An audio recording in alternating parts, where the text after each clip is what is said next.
ஸ்தோத்திரம் ஸ்தோத்திரம் ஸ்தோத்திரம்.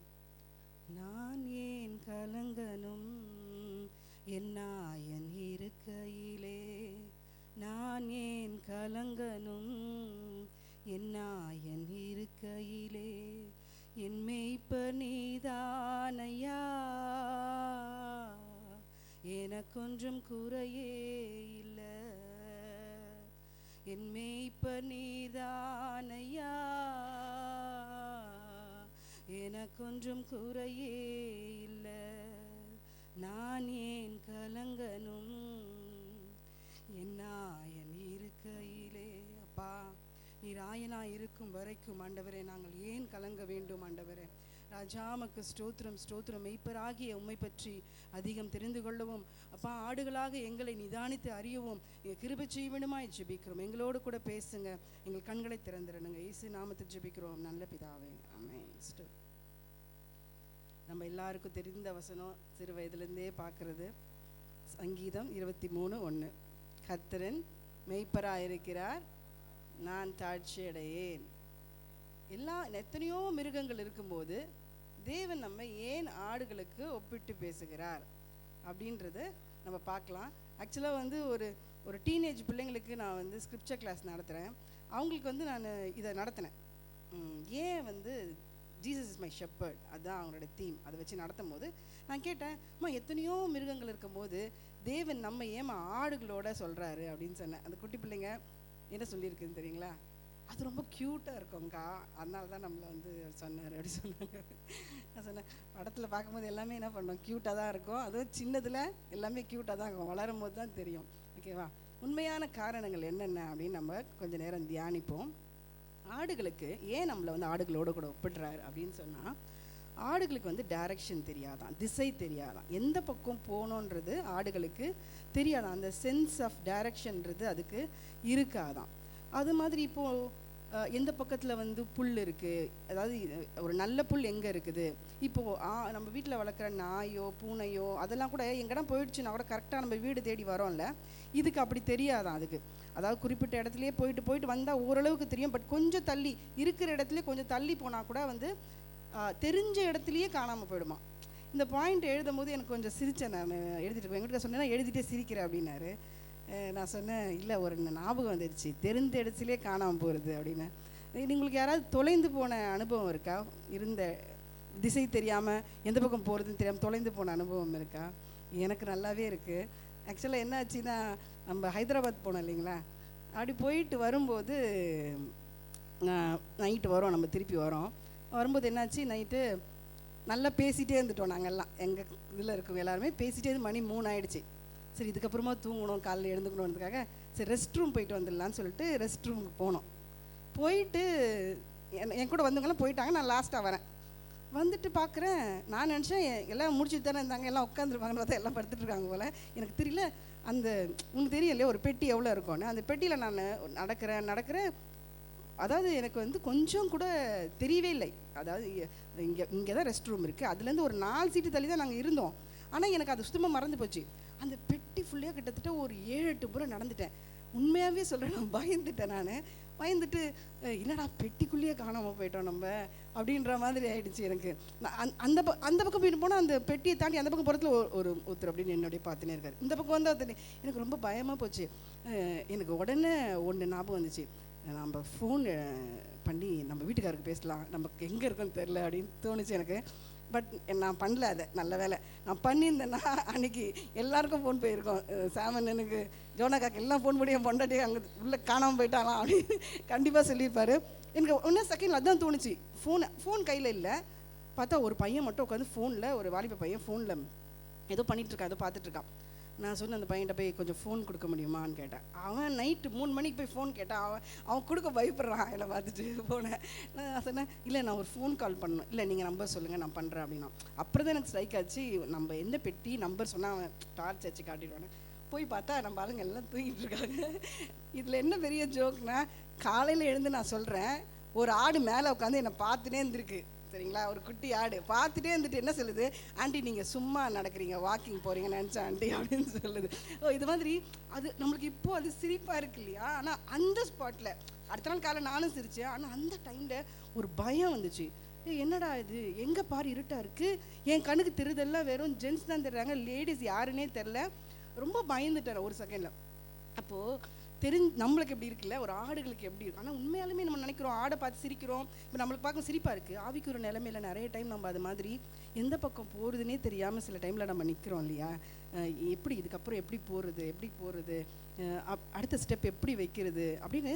ஆடுகளுக்கு மாத்திரம் இல்லை, நமக்கும் அதனால தான் நம்மள என்ன பண்ணுறாரு, ஆடு கூட அவர் கம்பேர் பண்ணுறாரு. எனக்கு மறக்கவே முடியாது, போன ஆகஸ்ட் 1 பாஸ்டர் இங்கே வந்து இஸ் வேஸ் அப்படின்னு சொல்லிட்டு ஒரு மெசேஜ் நடத்துகிறாரு.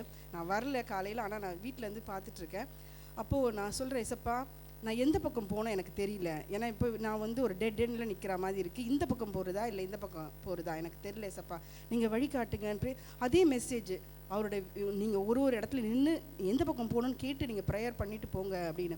தேவன் அந்த மந்த் எண்டுக்குள்ளாக ஒரு நல்ல வழியை எனக்கு காட்டினா இம்மட்டுமாய் நடத்தி கொண்டு வருகிறார். அப்போ நம்மளுக்கு வழி தெரியாமல் நம்ம நிற்கும்போது நம்ம என்ன பண்ணணும், அவரை நோக்கி கூப்பிட்றவங்களா இருக்கணும்.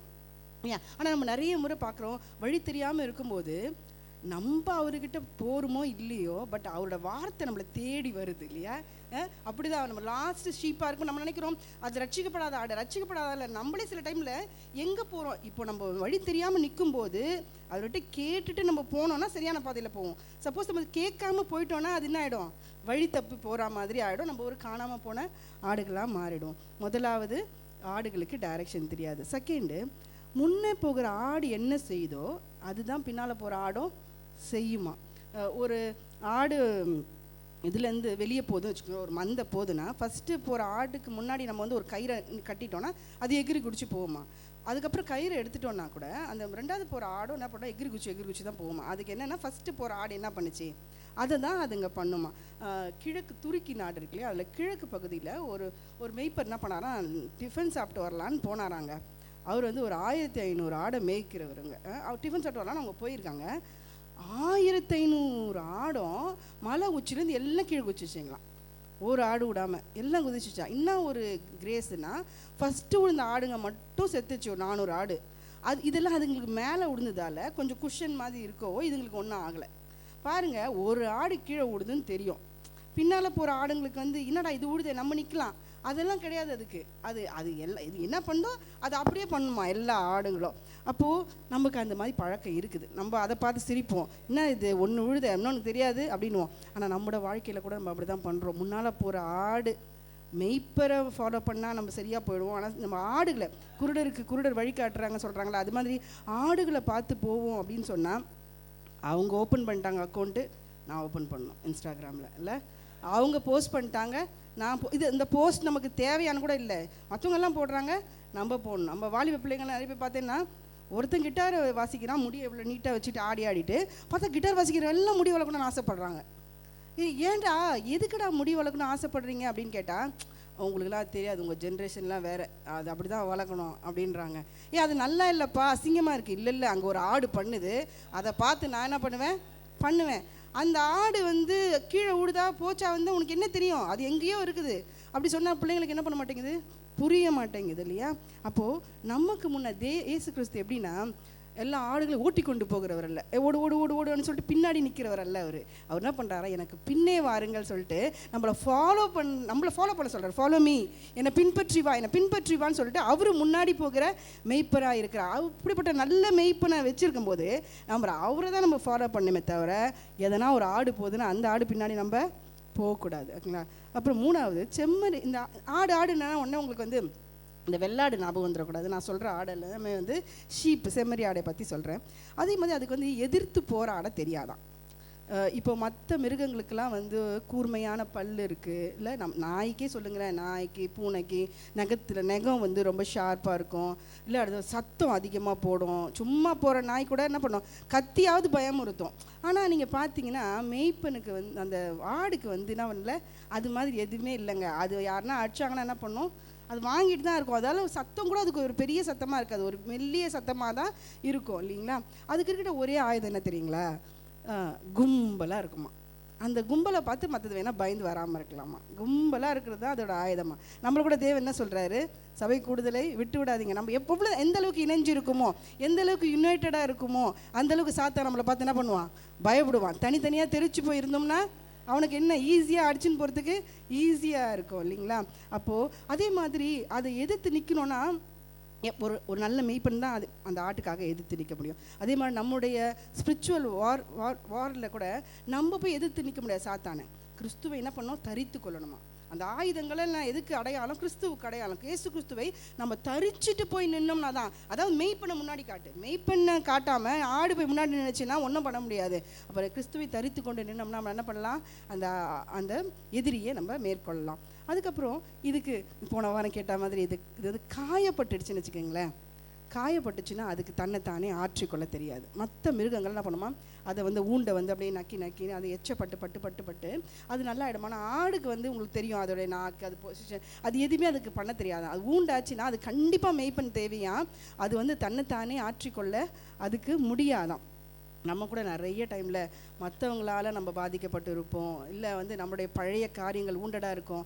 அவை எல்லாமே எப்படி ஆற்ற முடியும்னா ஒரு மெய்ப்பன் தான் நம்மளை ஆற்ற முடியும். அதனால் நம்ம கண்டிப்பாக மெய்ப்பர் தேவையா? கண்டிப்பாக நமக்கு மெய்ப்பர் தேவை. எல்லாத்தோட இந்த லாஸ்ட் பாயிண்ட் ஒன்று நான் சொல்கிறேன், அது எனக்கு ரொம்ப பிடிச்சிருந்துச்சு, என் மனசை தொட்டுச்சு, உங்களையும் தோடும் நான் நினைக்கிறேன்.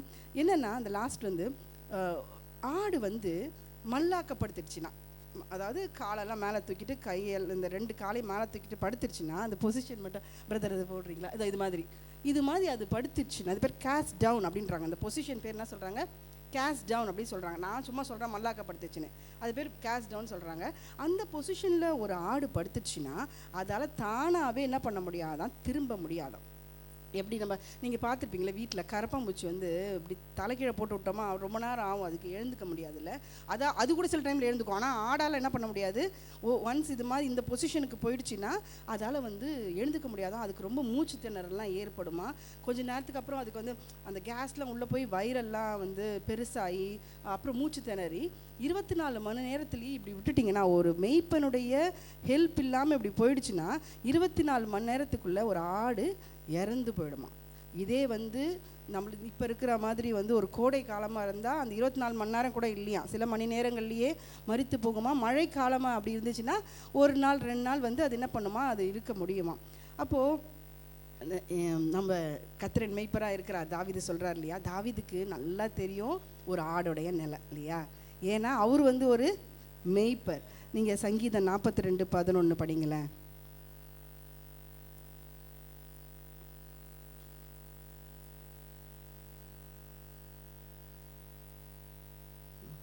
படிக்குவேன். என் ஆத்துமாவே நீ ஏன் கலங்குகிறாய், ஏன் எனக்குள் தேங்குகிறாள், தேவனை நோக்கி காத்துரு. தமிழில் இப்படி தானே போட்டிருக்கு, என் ஆத்துமாவே நீ ஏன் கலங்குகிறாய்ன்னு. இங்கிலீஷில் என்ன நம்ம போட்டிருக்கு? Why are you cast down O my soul. என் ஆத்துமாவே நீ ஏன் இது மாதிரி நிலைமையில் இருக்கிற? நீ யாருமே அது எப்படி இந்த நிலைமை என்னது? ஒரு பரிதபிக்கக்கூடிய நிலைமை இல்லை, ஒரு சாகக்கூடிய நிலைமை. இந்த நிலைமையில் நீ ஏன் ஆத்துமாவை இருக்கிற, நீ ஏன் திகைக்கிற, நீ தேவனை நோக்கி பாரு அப்படின்னு சொல்லி தாவீது சொல்கிறாரு. இப்போது இந்த நிலை ஏற்பட என்ன காரணம்? இந்த நிலை ஏற்படுறதுக்கு என்ன காரணம் அப்படின்னு நம்ம பார்த்தோன்னா, ஃபஸ்ட்டு அதிக அலட்சியமும் மற்றும் சோம்பல், லேசினஸாக இருக்குது. இதுதான் இதுக்கு முக்கியமான காரணமாக. அதாவது நம்ம சோம்பலில் அது என்ன பண்ணுமா, படுத்து அப்படியே ஓய்வு எடுக்கலான்ற படுக்குமா, அப்படியே ஆடுமா. அப்புறம் பைபிளில் போட்டிருக்கல, சோம்பேறி தன் படுக்கையின் மீது ஆடிக்கொண்டு இருக்கிறான். நம்ம அடிக்கடி பசங்க தூங்கிட்டு தான் நம்ம சொல்லுவோம், சோம்பேறி தன் படுக்கை மீது ஆடிக்கொண்டு இருக்கிறான் அப்படின்ற வசனத்தை சொன்னோன்னா அவங்க எழுந்துருவாங்கல்ல. அது மாதிரி அது என்ன பண்ணுமா, சோம்பேறியாக அப்படியே படுத்துட்டு அப்படியே இருக்கும்போது தன் அறியாமலே அந்த பொசிஷனுக்கு அது போயிடுமா. அந்த பொசிஷனுக்கு அது போயிட்ட பிறகு அதால் என்ன பண்ண முடியாது, எழுந்துக்க முடியாது. சில டைமில் நம்ம கூட நினைப்போம், நம்ம இது வரைக்கும் செஞ்சதெல்லாம் போதும், சரியா, இனி எந்த தரிசனமும் வேணாம், எந்த நோக்கமும் வேணாம், நம்ம என்ன பண்ணலாம், ஜஸ்ட்டு ரிலாக்ஸ் பண்ணலாம், செஞ்சதெல்லாம் போதும் அப்படின்ற நிலை. ரிலாக்ஸ் பண்ணலாம், நம்ம ஃபஸ்ட்டு படுக்கும்போது நல்லா தான் இருக்கும், ரிலாக்ஸ் பண்ணலாம், எல்லாத்தையும் விட்டுறலாம், ரிலாக்ஸ் பண்ணலான்னு இருக்கும் போது எல்லாம் நல்லா தான் இருக்கும். ஆனால் அது எந்த நிலைக்கு நம்மளை கொண்டு போயிடும் தெரியுமா? இது மாதிரி ஒரு பரிதபிக்கப்பட்ட நிலைக்கு கொண்டு போய்விடும். இது நல்ல எக்ஸாம்பிள் டேவிட் தான். அந்த இவர் சொல்கிறாரு, போக வேண்டிய நேரத்தில், ராஜாக்கள் யுத்தத்துக்கு போக வேண்டிய நேரத்தில் அவர் என்ன பண்ணியிருந்தார், உலாவி கொண்டிருந்தார் இல்லையா. அது செய்ய வேண்டிய காரியங்களை செய்ய வேண்டிய நேரத்தில் அவர் நிறைய செஞ்சிட்டாரு. தாவீது செய்யாத அதுக்கு முன்னாடி நிறைய யுத்தம் பண்ணிட்டார் இல்லையா, நிறைய பேரை ஜெயிச்சிட்டார் இல்லையா. ஒரு முறை போகலன்னா என்ன, ஒன்றும் குறைஞ்சி போயிட மாட்டோம், அப்படி தான் நினச்சாரு. நம்ம கூட அப்படி தான் நினைக்கிறோம், இந்த ஒரு ஊழியத்துக்கு போகலன்னா என்ன, இது பண்ணலன்னா என்ன, அப்படி தான் நினைக்கிறோம் இல்லையா. அது மாதிரி அவரை நினச்சாரு. ஆனால் பாருங்கள், அந்த ஒரு சோம்பலாக இருந்த அந்த ஒரு நேரம் எப்படி ஆயிடுச்சு அவருக்கு, அவர் இப்படிப்பட்ட ஒரு பரிதபிக்கக்கூடிய நிலைமைக்கு வந்தது. நீங்கள் சங்கீதம் 51வது அதிகாரத்தை நீங்கள் படித்து பார்ப்பீங்கன்னா அதில் எல்லாம் நீங்கள் படிக்கும்போது ஒரு ஆடை இப்படி படுக்க வச்சுட்டு நீங்கள் சொல்கிற மாதிரி, அந்த ஆடு சொல்கிற மாதிரி நினச்சி படித்து பாருங்களேன். அப்படி தான் இருக்கும். அது என்னை உயிர்ப்பீங்க, என்னை திரும்பமா எனக்கு புத்துயிர் கொடுங்கன்ற மாதிரி அது மாதிரி சொல்கிற மாதிரி வசனங்களே இருக்கும். அப்போது நான் அடிக்கடி சொல்லுவேன், ஒரு மனுஷன் சோம்பலாக இருக்கிறது பாவனா நம்மளுக்கு பாவமாக அது ஆக்சுவலாக தெரியாது. ஆனால் ஒரு சோம்பலான மனுஷனை என்ன ஆக்கிடுமா, பொல்லாங்கனா மாற்றிடுமா. ஏன்னா idle man mind is devil's workshop. நீ அமைதியாக அப்படியே நம்ம எந்த வேலையும் செய்யாமல் இப்படி இருக்கிறோம் அப்படின்னு சொன்னால் நம்மளுடைய மனதை சாத்தான் என்ன பண்ணுவான், சீக்கிரமாக ஆட்கொண்டு பொல்லாங்கன்னா மாற்றி விடாது. நல்ல எக்ஸாம்பிள் நமக்கு டேவிட். அதுக்கப்புறம் அது அது வெட்டப்படாத அந்த ரோமம் இருக்கு இல்லைங்களா, அது அதை வெயிட் ஆக்கிடுமா. எப்படின்னா அது ஒரு ரோமம் மட்டும் இருந்துச்சுன்னா அதுக்கு ஒன்றும் பிரச்சனை கிடையாது. அது என்ன பண்ணும், கீழே உட்காரும், எழுந்துக்கும், படுக்கும் இல்லை. அப்போ இந்த மண்ணோடு அதுக்கு நிறைய உறவுகள் இருக்குது. அப்போ அங்கே இருக்கிற மண் இங்கே ஒட்டுமா, அப்புறம் அந்த குப்பைகள்லாம் ஒட்டுமா, அது மாதிரி நிறைய அன்வான்ட் திங்ஸ் இந்த வேர்ல்ட்லேருந்து எல்லாம் ஒட்டும் போது என்ன ஆகும், அந்த உள்ள அதுக்கு பயங்கர வெயிட்டாக மாறிடுமா. அதாலே நடக்க முடியாது. நடக்கும் போதே அது அந்த உருண்டு அந்த பொசிஷனுக்கு போயிடுமா. நம்ம கூட பல நேரத்தில் நம்ம என்ன பண்ணுறோம், அந்த உலகத்தோடு கூட அந்த உலகத்தின் ஆசைக, அப்புறம் அந்த உலகத்தினுடைய பாவம், இதெல்லாம் நம்ம கூட ஒட்டுமே. ஆனால் அது நம்மளை என்ன ஆக்கிடும், இன்னும் பேர்டனாகவும் வெயிட்டாகவும் ஆக்கணும். அதான் அந்த எபிரேயர் 12:1 சொல்லுது, பாரமான யாவற்றையும் நம்ம சுற்றி நெருக்கி நிற்கிற எல்லா பாவத்தையும் நம்ம என்ன பண்ணணும், விலக்கிட்டு பொறுமையோடு ஓடணும். நம்ம விழாமல் பொறுமையாக ஓடணுன்னா நம்ம என்ன பண்ணணும், இது மாதிரி இருக்கிற எல்லாவற்றையும் உதறி தள்ளிவிட்டு நம்ம ஓட வேண்டியதாக இருக்கிறோம். இதுக்கப்புறம் மூணாவதாக என்னென்னா, அதிக எடை. ரொம்ப குண்டாக இருந்துச்சுன்னா என்ன பண்ணுமா, அடிக்கடி இது மாதிரி விழுந்துருமா. இது ஆவிக்குரிய இடத்துக்கு என்ன, நம்ம போன முறையே ஒரு முறை பார்த்தோம் இல்லையா, நிறைய உட்கொள்வது. எது ஸ்பிரிச்சுவல் லைஃப்பில் நிறைய சாப்பிட்ருக்கோம் நம்ம. ஆனால் அது எல்லாத்தையுமே நம்ம என்ன ஆக்கலை, எனர்ஜியாக ஆக்காமல் நம்ம என்ன பண்ணுறோம், நிறைய எத்தனையோ வருடங்களாக உட்கொண்டே இருக்கிறோம். ஆனால் உட்கொண்ட காரியங்களை செயலாக்கப்படுத்துவதில்லை. அப்படி ஆக்காமல் இருந்தோன்னா நம்ம இந்த நிலைமைக்கு போயிடுவோம். சரிங்களா. அதனால தான் அவர் சொல்கிறார் சங்கீதம் 51:12, உமது ரட்சணத்தின் சந்தோஷத்தை திரும்பவும் எனக்கு தந்து உற்சாகமான ஆவியினை தாங்கும்படி செய்யுங்க, என்னை திருப்பி என்ன பண்ணுங்க, எழுப்புங்க, அப்பொழுது பாதகருக்கு ஒரு வழியை உபதேசிப்பேன், பாவிகள் உம்மிடத்தில் மனம் திரும்புவார்கள். நம்ம கேட்டுகிட்டே இருந்து பாவிகளுக்கு அந்த விஷயத்தை சொல்லாமலே இருந்தோம், அந்த மனம் திரும்புறதை பற்றி சொல்லாமே இருந்தோம், ரட்சிப்பின் சுவிசேஷத்தை அறிவிக்காமலேயே நம்ம இருந்தோன்னா நம்ம என்ன அர்த்தம், இது மாதிரி நம்ம இருக்கிறோம் அப்படின்னு அர்த்தம். ஆனால் மெய்ப்பன் இருக்கார்ல, அவர் ரொம்ப உண்மையுள்ளவர்ல, ரொம்ப அன்பானவர். நம்ம எந்த நிலையில் இருந்தாலும் நம்மளை தூக்கி நிற்கிறார். இந்த நிலை யாருக்கோ ஒருத்தருக்கு தான் வரும் இல்லைங்க, யாருக்கு வேண்டுமானாலும் வரலாம் இல்லை. ஒரு துதிப்பதிலே வல்லவரான தாவீதுக்கு இந்த நிலை வந்தது, யூதாஸ் காரியத்துக்கு தான் இந்த நிலை வந்தது.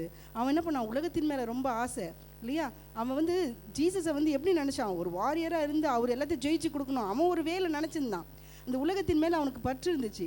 இதெல்லாம் அவனை இந்த நிலைமைக்கு கொண்டு வந்துச்சு. ஆனால் அவன் மெய்ப்பரை தூக்கி விடுறதுக்கான வாய்ப்பையே அவன் கொடுக்கல இல்லையா. ஆனால் தாவீது கொடுத்தார் இல்லை, திருப்பி அவரை எழுப்பி நிற்க வச்சாங்க.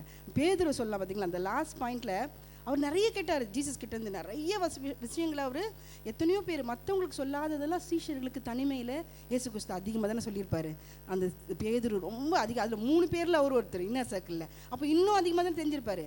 ஆனால் அறிவிக்க வேண்டிய நேரத்தில் அறிவிச்சாரா, அங்கே நீ அவர் கூட தானே இருந்தேன்னு கேட்டாங்க, அது கூட சொல்கிறதுக்கு என்ன முடியல அவரால். அப்போது கேட்டதை எல்லாவற்றையும் செயலாக்கப்படுத்த அவரால் முடியல. அந்த நேரத்தில் அவரும் இப்படி தான் இருந்தார். ஆனால் தேவன் அவரும் என்ன பண்ணுறாரு, எழுந்து நிறுத்து, என் ஆடுகளை நீ மேய்ப்பாயாக, நீ ஃபஸ்ட்டு ஒழுங்காக நில்லு, அதுக்கப்புறம் என்ன பண்ணு, நீ முன்னாடி போகிற ஆடாக இருந்தால் பின்னாடி போகிற ஆடுங்களாம் உன் பின்னாடி என்ன பண்ணும், ஒழுங்காக வரும் அப்படின்னு சொல்கிறாரு. ஒருவேளை நம்ம இந்த நிலைமையில் இருந்தால் தாவீது சொன்னது போல் நம்ம என்ன சொல்லணும், தேவனை நோக்கி காத்திருக்கணும். நம்ம என் ஆத்துமாவே ஏன் கலங்குகிறாய், ஏன் எனக்குள் தேங்குகிறாய், தேவனை நோக்கி காத்திரு. இந்த ஆடு யாரை நோக்கி காத்திருக்காங்க, மெய்ப்பன் வருவானா, மெய்ப்பர் வருவாரா தான் நோக்கி காத்திருக்கோம். எப்பயுமே இது மாதிரி ஒரு நிலை ஏற்பட்டால் பக்கத்தில் இருக்க ஆடை நம்ம என்ன பண்ணக்கூடாது, கூப்பிடக்கூடாது. அந்த ஆடு ஒன்றும் பண்ண போகிறதில்ல. ஓ அப்படியா விழுந்துட்டியா, நம்மளை பாவம் தான் அது மேக்ஸிமம் அதால் என்ன பார்க்க முடியும், ஐயோ பாவம் தான் பார்க்க முடியும். அதால் ஒரு ஹெல்ப் பண்ண முடியுமா, ஒரு ஹெல்ப்பும் பண்ண முடியாது. அப்போ நம்ம யாரை நோக்கி பார்க்க வேண்டும், தேவனை நோக்கி நாம் பார்க்கணும். நம்ம ஆடுகள் எப்படி வேணா இருக்கலாங்க, நமக்கு வழி தெரியாமல் இருக்கலாம், நம்ம எங்கன்னா தொலைஞ்சு போகலாம். ஆனால் தேவன் நம்மளோட மெய்ப்ப சர்வ வியாபி, எங்கே தொலைஞ்சு போனாலும் என்ன பண்ணுவார், அவர் கண்ணுக்கு நம்ம தெரியுமா தெரிய மாட்டோமா, கண்டிப்பாக தெரியும். நான் எதிர்க்க முடியாத சூழ்நிலையில் இருக்கலாம், எனக்கு எந்த ஆயுதமும் இல்லாமல் இருக்கலாம். ஆனால் என்னுடைய மெய்ப்பர் யாரு? சர்வ வல்லவர். வல்லவர், அவரை சர்வ வல்லவர். அவரை பார்த்தா பயப்படாது ஏதாவது இருக்குமா? இருக்காது இல்லைங்களா? நான் ஒரு டம்மாக இருக்கலாம், இந்த ஷீப்பு மாதிரி ஒரு டம் எதுவுமே இல்லை, ஒரு மந்த புத்தி உள்ளது, அது எதுவுமே இல்லை, நான் டம்மாக இருக்கலாம். ஆனால் என்னோட மெய்ப்பர் யாரு? அவர் சர்வ ஞானி. அப்படி போயிட்ட மெய்ப்பரை நாம் வைத்திருக்கிறோம். கர்த்தர் தாமே இந்த செய்தி ஆசீர்வதிப்பாராக. ஆமென்.